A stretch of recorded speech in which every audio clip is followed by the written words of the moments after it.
台南市率先推动的订阅计划，结合了爱心企业康纳乡、小红帽协会以及市府相关的局处，为台南市17间偏乡学校，总共692位女学生提供免费的卫生棉。终结月经的散食，市长夫人刘玉晶表示，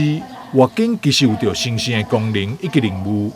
各位同学、女同学讲，其实它是一个神圣的任务啊，好，神圣的功能、神圣的任务。因为我当了妈之后，我才知道，原来我这个女性有这样子的功能，我才能够孕育下一代，为我们台湾创造更好的人才。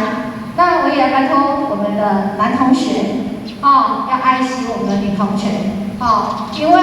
您的妈妈、您的阿嬷、外婆都是这样子经历过这样子的痛、这样子的不舒服，才能够孕育到您的父母亲，还有现在的你们啦，这是代代相传的一个神圣啦，那今天非常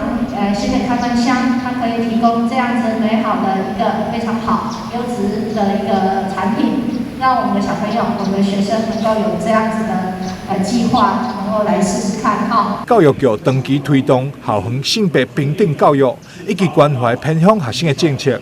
除了订阅计划选定偏乡学校免费提供卫生棉以外，对着一般学校的健康中心，也有提供卫生棉，让学生拄到临时状况发生，也会当免费索取。台南新闻赵秀伟采访报道。